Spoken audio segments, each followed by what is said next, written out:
Assalamualaikum warahmatullahi wabarakatuh. Sakiraɓe wondaɓe e Jaygol Pulaku TV. Mi silminake dow moɗon, mi hofni on kala ha gonnon nder duniyaru fu nder rawa moɗon Adamu Haruna. Hande bo en lortoke be tinnoje meɗen. Tinnore ne garen hande en tinnai ɗum dede ko larani mise à jour kesum ɗum WhatsApp business waɗi. WhatsApp business ɓe gadi mise à jour kesum. Ɗuɗɓe nder moɗo ɗo ƴamtomi ko larani hala mise à jour non. Ɓe gadi ɗum diga balle saliɗe.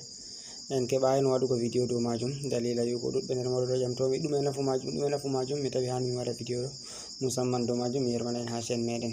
E mise à jour kesum je ɓe gaddi mai ɗo nafu majum ni yake feere a nasta ha gallery maɗa tan sai a tawa ɓe gerɓi kujeji fere fere, sai a tawa ko photoji ko vidéoji, sai a dulla yol kazawol kam ko fotowol kazawol kam ɗum moye yerɓano yam fotowol mai ma a dulla heftugo ɗum moye yerɓan magol ha wi a lortake nder WhatsApp maɗa a ɗaɓɓiti numéro goɗɗo goto a tokkiri aɗo vérifier ko groupe ji ha hefta ɗum ha groupe ngai ɓe gerɓi ɗum ko ɗum moye yerɓi ɗum ɗo sai a tawa ka saɗanima to ɗon mai ɗo ɗon lawol ngol tokkata ɓe koyeɗum a mema to a memi vidéol mai ni ɗum waddonote ɗum holluma ɗum wane kaza to yermo mema vidéol mai ko nandi be majum yake feere a tawa a anda tan a tawa ɓe gerɓoyi photoji goɗɗi ko ñidduɗi maɗi laftare ko vidéoji ha groupe a anda ɗum moye yerɓi photowol mai ko vidéol mai ha groupe man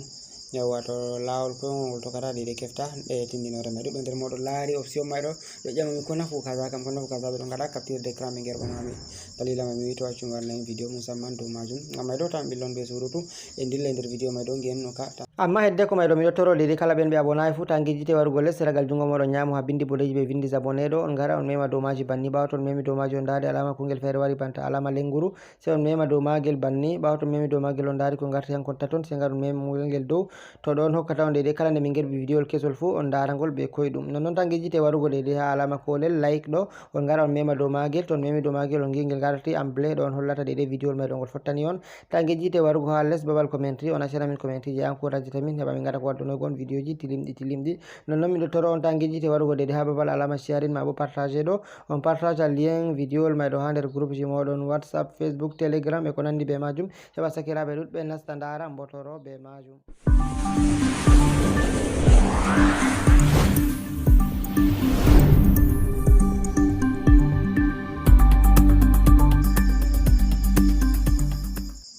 Yawa sakiraɓe arande man ɗo ni to en gari en nastai dede ha nder WhatsApp meɗen banni bana mi matini on bo mise à jour kesum ɗum mai ɗo gadda ɗum dede WhatsApp business waddi ɗum nda WhatsApp mai ɗo WhatsApp business ɓawa to mi wari sai mi nata dow majum banni ɓawa to mi nati dow majum no waɓitanake am banni jotta ɓurna fu yake to a wari a waɗan recherche misal a yiɗi a waɗa recherche a winda ko inde goɗɗo ko hunde feere nda ɗo ni ha mi cappani en ɗo mi tammi to a yiɗi ɗaɓɓugo contact goɗɗo ko hunde feere na ɗo a watta recherche to nan to a wari no a memi tan a winda tan amma jotta to a wari a memi dow majum jotta mi mema dow majum banni ɓawde mi memi dow majum mi tammi on daari ko ɗum wadduno yiyam mi tammi on daari nda kujeji je ɗum waddanimi ɗo nda deydey ko larani ɗum waddanimi nda photo vidéo audio document lien e deydey ko larani hala give ɗume ɗum no photo ɗum mai ɗo ko larani photo ma to goɗɗo yerɓoyi photowol a nasta en dara photoji gerɓo waɗi ha WhatsApp business pat majji a laara ɗum moye yerɓoyiɗi vidéo ma banni jotta exemple to mi warayno mi mema dow je vidéo ɗo misalu man ɗo mi wara mi mema nda alama je vidéo ɗo ni to mi clickano dow vidéo mai banni a yi ɗum wadduniyam nda vidéoji gerɓo waɗi gal WhatsApp business ɗi pat majji daɗɗi ɗo nda vidéoji fere fere mi tammi on daari vidéoji mai to jotta exemple to mi warayno mi meman dow vidéoji mai ɗo mi mema vidéol gotol to yiɗi mi wara mi mema jotta ko vidéowol ngolɗo ɗo ha mi wiya ɗum moye yerɓano yamgol en gaɗu mi laari ngol ha gallery am tan toon mi anda ɗum moye yerɓani yamgol to mi wari mi nastiroyi ɗo ni ɗum wadduniyam vidéoji mai sai mi wara mi clique dow magol banni